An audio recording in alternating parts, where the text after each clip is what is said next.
This is a lecture from OpenTuition. To benefit from the lecture, you should download the free lecture notes from opentuition.com. Now we're going to look at organisational structure. If you remember, organisational structure was one of the determinants or influences on corporate culture. Once we get away from the power culture, that's really the boss figure who's all powerful, most organisations will evolve into a simple functional structure. And it's called a functional structure because the different functions like finance, manufacturing, research and development, manufacturing have got really different departments. Terribly common type of organisation, and here's an organisational chart depicting it. And of course, what you have below the finance director, the manufacturing director, and so on, there will be other hierarchies in there, which, let me just get, where you maybe got kind of managers, supervisors, and people in charge of the receivables ledger, and so on. Functional structures work very well for a while. What you can have is great economies of scale. All your finance, all your invoicing and so on goes through one department. All your sales and marketing goes through one department and so on. You get great efficiencies from that. The people within the organizations tend to work quite well together. They have similar backgrounds and interests. And for a long time it works very well. Where it often begins to break down a little bit is when the organization gets much larger. So let's say we had a very large manufacturing company, and we'll say that the manufacturing manager is maybe in charge of, let's say, 2,000 people.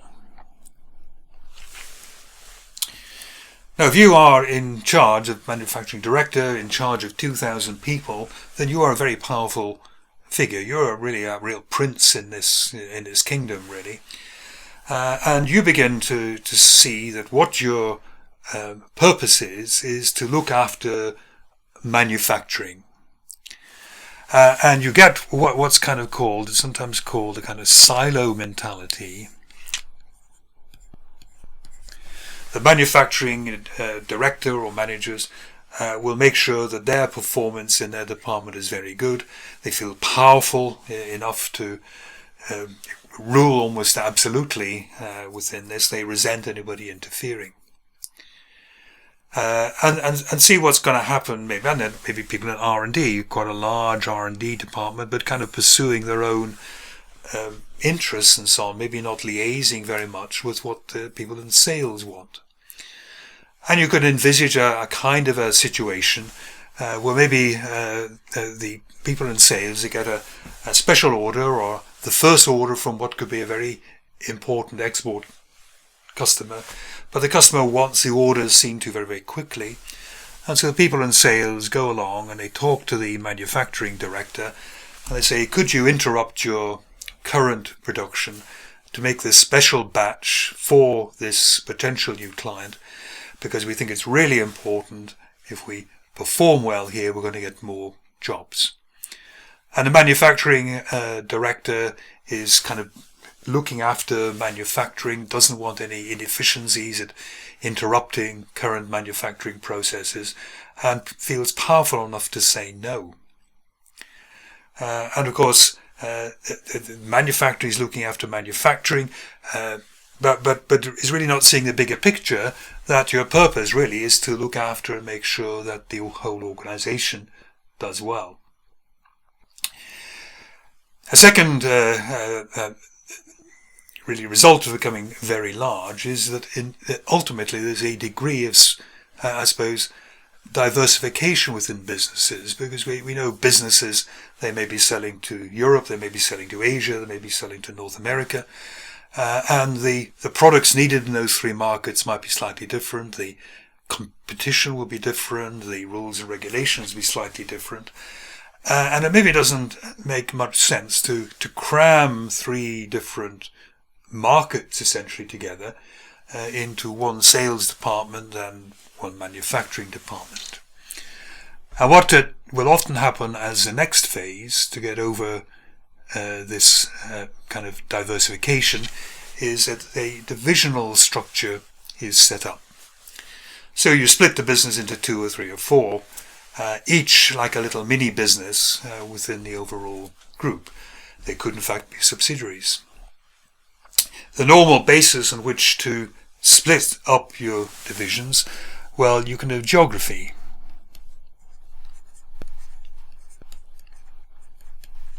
So people talk about the North American division, the European division, the Asian division. And what it means is really specialization.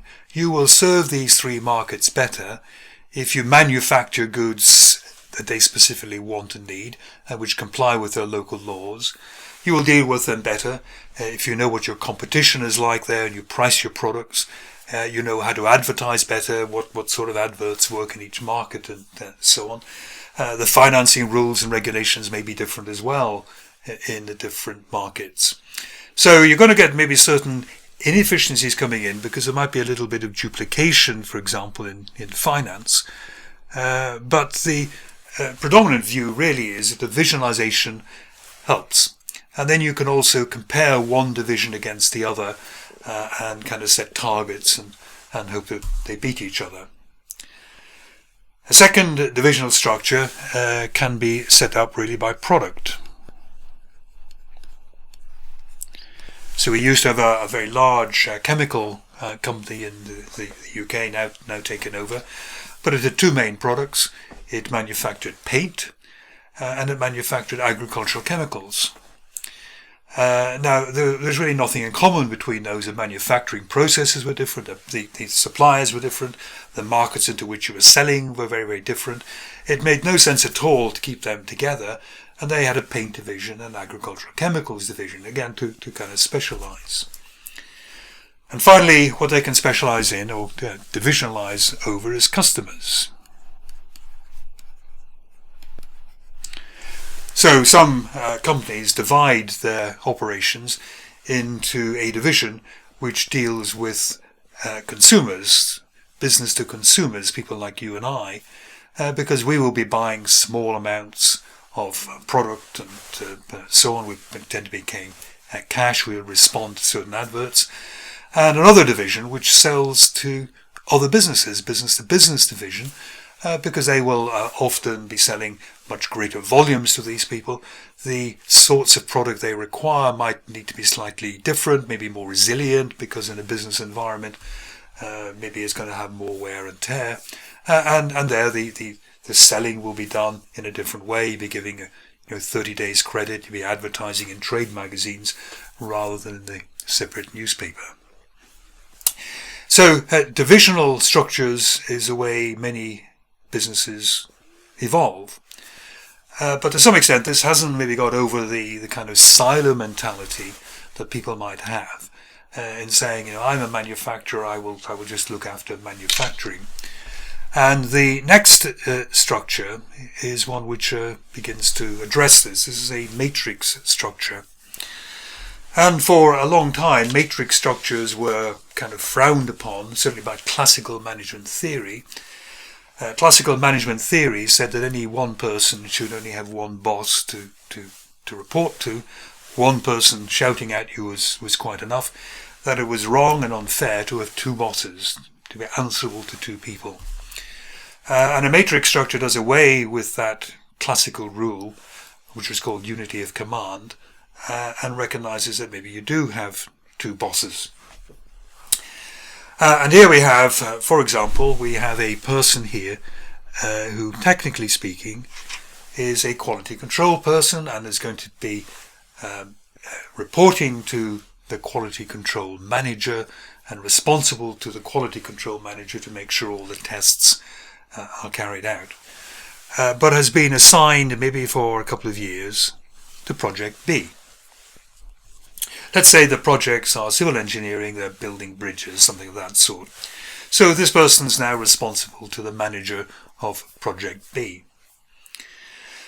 And you could envisage a situation where Project B is falling behind time, and so the Project B manager puts a bit of pressure on this quality control person, saying, we could speed up the process if you were to cut out some of the tests, and then we could get the bridge finished by the deadline. And the quality control manager and saying to this person, no, you mustn't cut out any of the tests. We want everything signed off and so on, because if something happens, then we're going to be in trouble. So we've got these two pressures put on this person, this individual, and that's regarded as being a bit unfair. Now, I don't think the matrix management causes this dual pressure. When I was an auditor, or training to be an auditor, I was definitely reporting to the audit partner. But when we were out on audit, we also had to do some work for the tax partner. We'll be going through the repairs and maintenance to make sure it was really expense and not capital and so on. And I was put under pressure to do more work for the tax partner and to do more work for the audit partner. It wasn't formally recognised in the matrix. I was really part of the audit department, but it didn't stop the tax partner putting pressure on me. And I think what the matrix structure does is actually more honest. It recognises that it's rather idealistic to say you're only reporting to one person, only have responsibility in one direction. This kind of brings it out into the open. What it might empower this poor person here to do is to say, look guys, of the three of us, the manager there and me, I am the most junior. You have got kind of conflicting demands here. You want it done quickly. You want it done properly. What do you want me to do? Do you want me to listen to the person who shouts loudest? Or do you want me to listen to the person who is the most fearsome in some way and do that? Is that the right way for me to make the decision as to what I should be doing? Would it not be better for you two managers, you're the ones with all the experience, all the skills, why don't you communicate?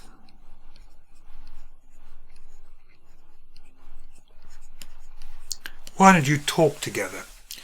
Why don't you decide whether or not maybe some of the quality control tests could be cut down a little bit, or maybe postponed until maybe after the bridge is opened, something of that sort?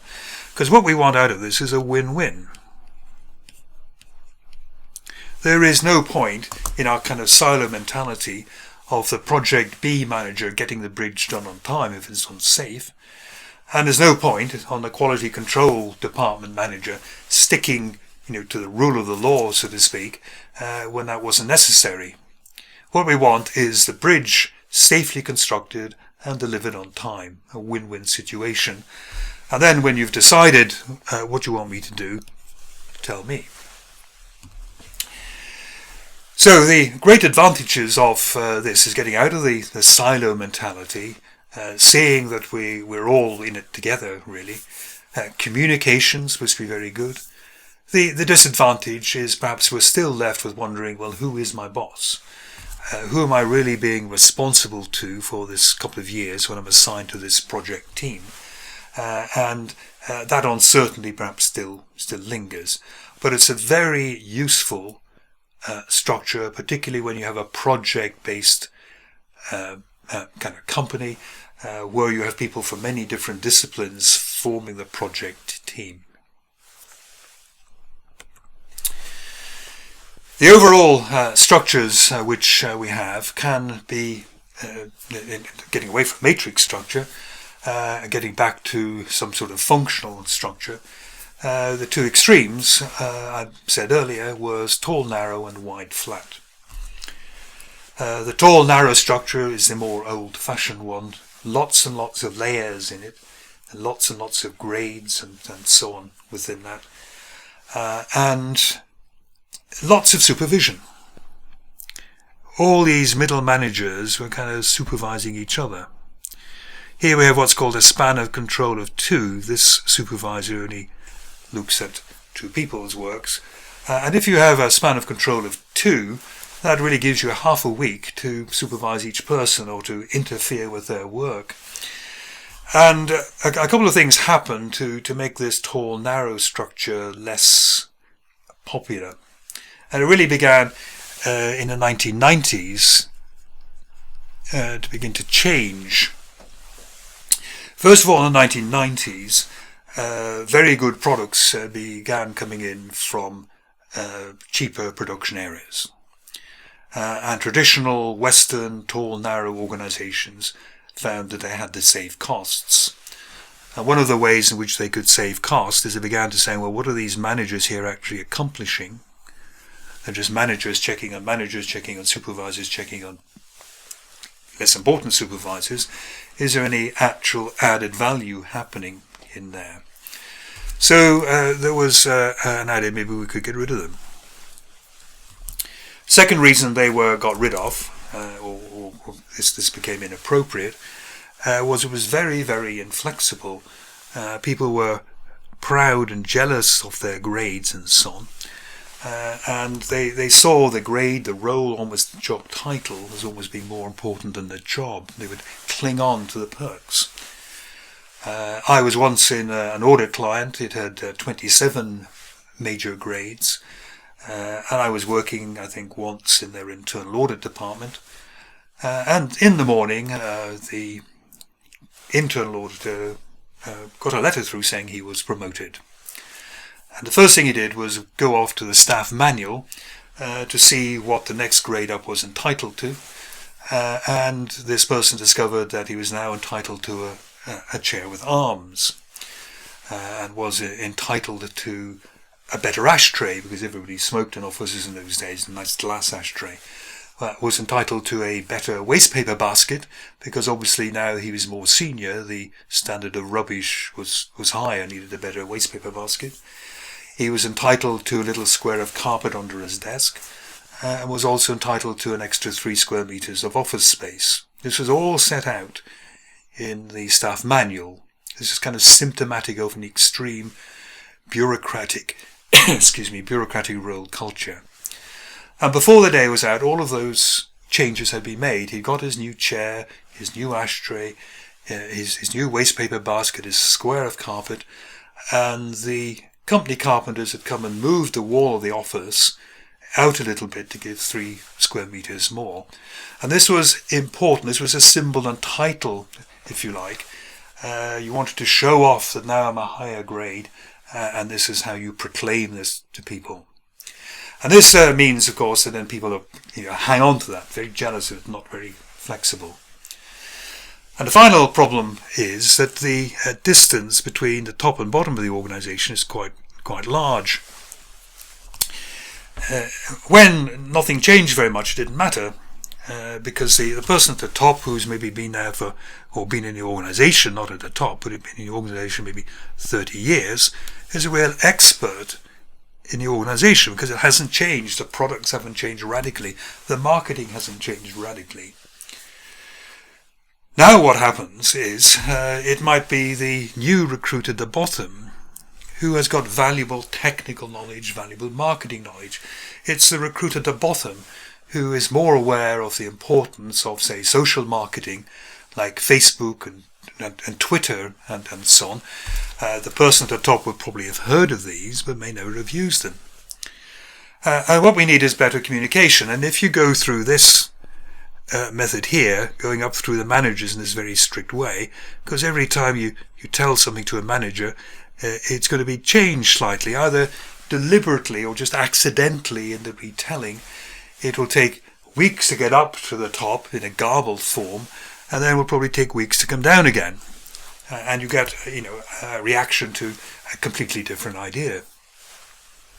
So during the 1990s and 2000s, many companies had a deliberate strategy of either flattening or delayering the organisation to turn it into wide flat.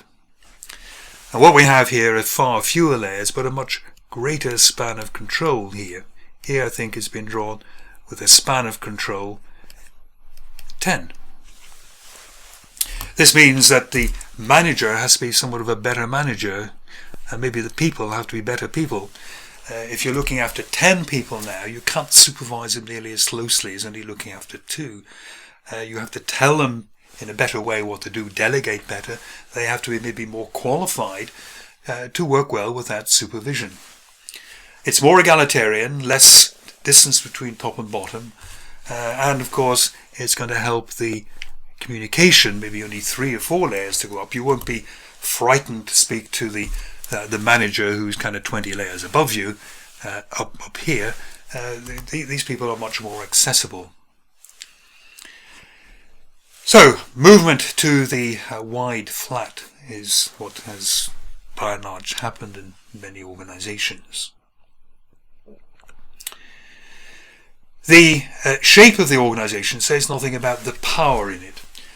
So the shape of the organization doesn't tell you whether maybe the person here has got expenditure of authority of 100 or maybe expenditure of authority of 10,000.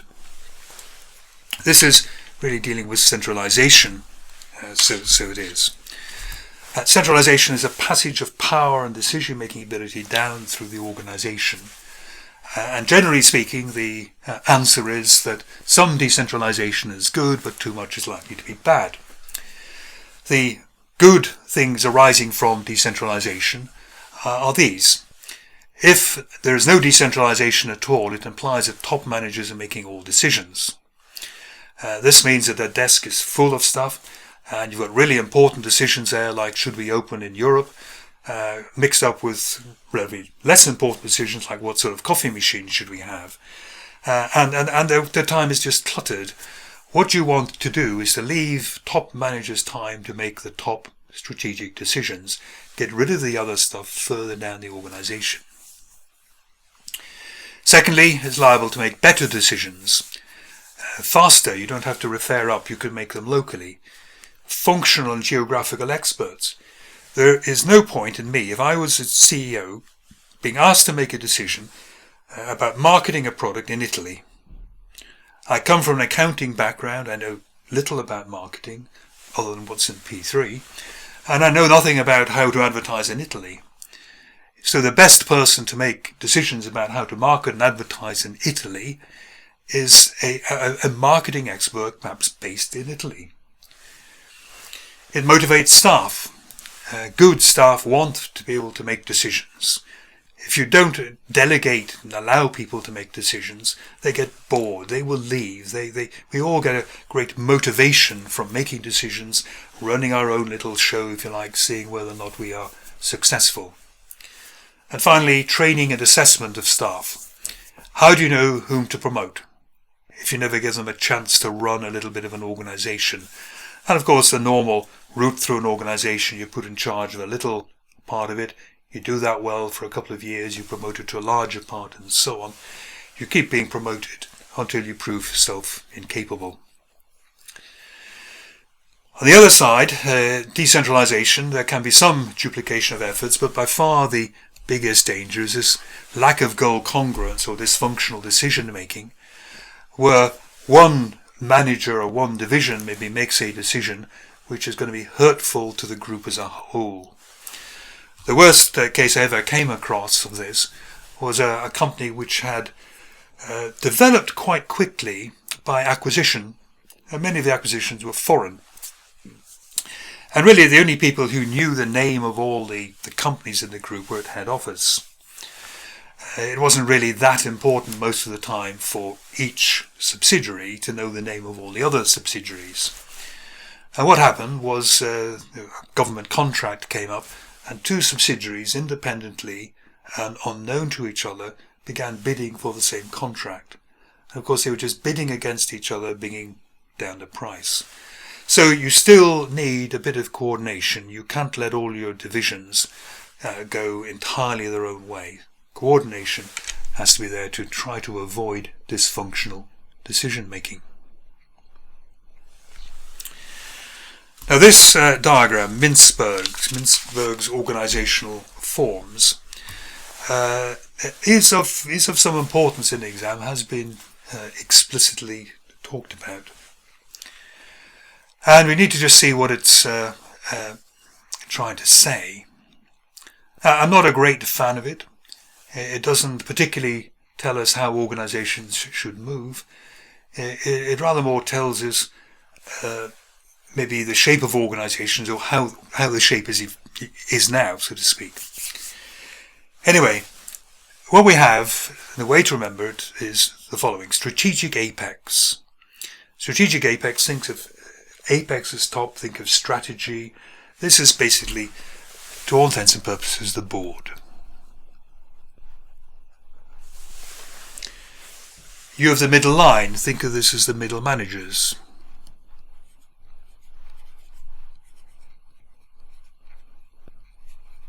This is the way instructions get passed down. The operating core is basically the workforce.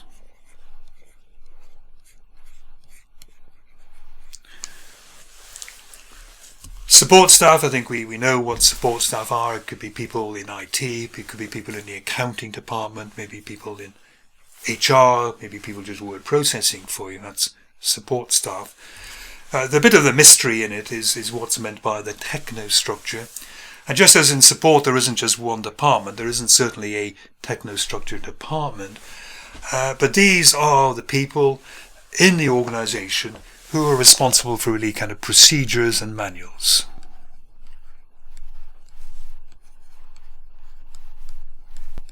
Rules. So in organisations you have finance manuals. You've got the financial control system is there. You will have the health and safety manual. You will have the quality control manual. You have the employee manual to tell people what their pension entitlements are and how disciplinary processes work and so on. So this is the people kind of lay down the law and the rules and the regulations within the organisation. And what Mintzberg was essentially saying is that the size and influence of these organisational components of the organisational form change. What we have effectively got in here is what Mintzberg would have called a machine bureaucracy.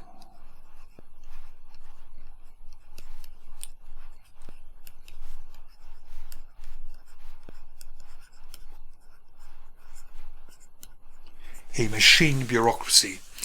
And by a machine bureaucracy, he meant really mass production, something like a car manufacturing company.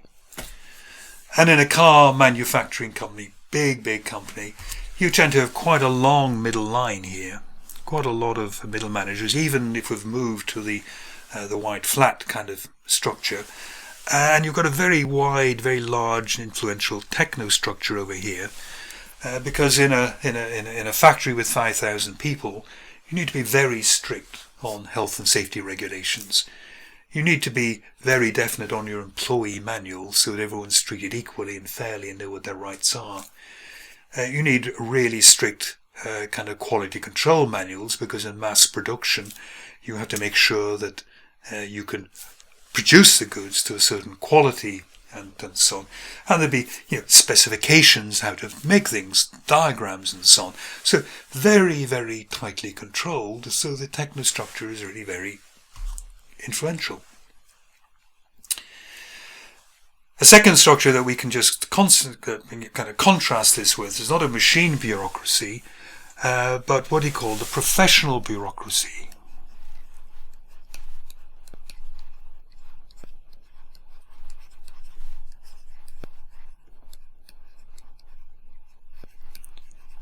And what he meant by a professional bureaucracy was a profession like a firm of accountants or a firm of lawyers, that sort of profession.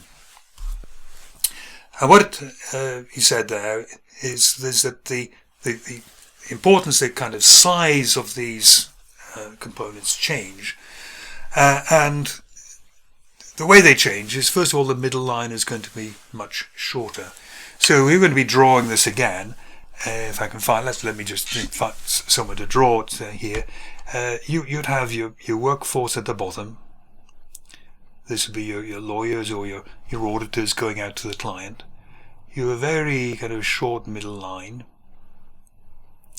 This would be the partners at the top. You've got quite a lot of support still. IT, accounting is still needed. But as well as this being quite short, the technostructure is very, very small. So why those two changes? Why has the middle line been shortened? And the middle line has been shortened because in a professional bureaucracy, the people who go out and do the audit or deal with the legal case, each legal case is kind of unique. Each audit is unique. When you come back to the office with your audit file and it's reviewed by the partner, and then you go to essentially get the audit signed off, it is these people here, the partner wants to talk to the people who were directly involved in the audit, because they are the ones who know best the unique problems that the audit had. And you can't do that if there's 10 people between you and the partner. So most firms of accountants, the kind of number of layers that you might have there is probably about 5, really quite short, from person at the bottom to partner. What about the technostructure? That's maybe surprising that it has become small, because we know that auditors have got internal control questionnaires, they've got the procedures and how to carry out audits and so on. But again, although you have forms to fill in, the way you fill in those forms is completely unique for every different audit client. There isn't the idea of mass production in a firm of accountants or a firm of auditors. Each client has unique problems that have to be dealt with. So although the technostructure may still be there for personnel, human resources, employee manual and so on, although the technostructure may provide forms for you to fill in during the audit, only the operating core can actually fill those forms in a unique way which is tailored to that job. So the technostructure is therefore much less influential in the professional bureaucracy. So what Mintzberg was saying is that the size and importance of these components is changing as you change the nature of the organisation. As I say, not a great fan of it. I don't think any organisation ever thinks to itself, I must shrink the technostructure. But he was kind of describing maybe the way we find organisations. Finally, about 3 kind of little definitions to be looking at here. You need to know about boundaryless organisations and more modern forms of organisations here. Virtual, hollow and modular. So a virtual organisation is where you almost form a virtual division just to deal with a temporary opportunity. It's formed, you maybe second people to it for a little while and they come back after the opportunity has been dealt with. A hollow organisation is where you try to subcontract all non-essential, non-core competence activities and leave for yourself what you're really good at. So, for example, maybe Apple's a little bit like this. Apple, very good at design and new products and services and so on. It could outsource manufacturing, it'll outsource delivery, it could outsource human resources, it could outsource its accounting if it wanted to. So you end up and your function really in the middle is to organize all of these subcontractors to produce the goods. You retain what you're good at, subcontract to other people what they are very good at. And finally there's the modular, where you may order parts from internal and external providers and assemble a product. They're not, to my mind, much different maybe to what ordinary organizations do. This is a diagram of a hollow organization. Here we have the core company where we keep core management, key employees with the real skills. We buy in IT services, buy in accounting services, buy in legal services, buy in marketing services as we need to. We have suppliers, not only supplying parts, but maybe manufacturing the finished goods. We get orders in from customers. The goods don't have to go through us at all. The goods can go directly from suppliers to customers without going close to us.